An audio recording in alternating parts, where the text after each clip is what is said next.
To download PicStitch onto an iPhone, you're going to want to go to your App Store and then select the search option and type in PicStitch, PicStitch. That should bring up the PicStitch option. You want to choose the free one. And then just tap Get. Either of these options, these ones showing here work. One's a paid ad, one's just the regular search function. So then go ahead and enter in your password so that you can download it. And let the iPhone just do its thing, download the app.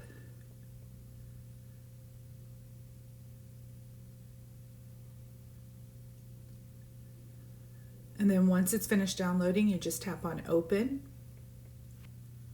Then you're going to select one of the layouts, just tap on it, and it will ask you to purchase a subscription. Just click in the top left corner and where there's a little X.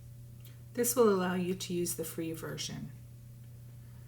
Next, you're going to tap into one of the little frames inside the layout, and then you have to grant PicStitch access to your photos. You want to make sure you select allow access to all photos so that you'll be able to find your photos a little more easily.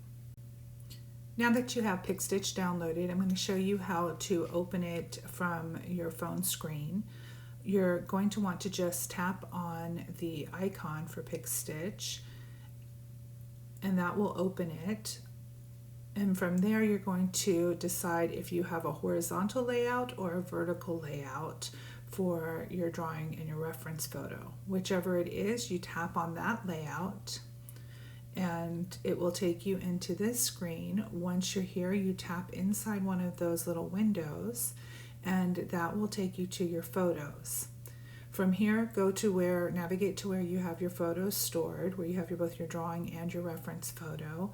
Select those two photos and then click Done in the top right corner.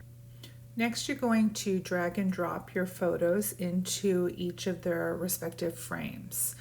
So you just tap on it, drop it into the frame. It'll give you the option to do any editing and then click Done once you're happy with it. And from here, you'll do any resizing adjustments that you need to make so that they both are the same size. And you resize by pinching and using both fingers to pinch or push them to the correct size. At this point, you may either take a screenshot or tap on the export button to send the collage over to your photo album.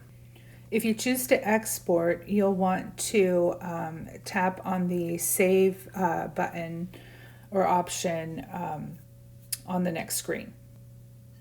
From here, you go over to your photo album on your iPhone and you find the collage. And you'll notice that you still have all of that extra white space over to the left of the layout. So now you want to tap on the Edit button in the top right corner, and then you're going to tap on the Crop button, and then you'll use the little drag corners to drag over that left side to make your collage just the reference photo and your drawing. So now you're all done, so tap on the Done option and you're ready to work from here.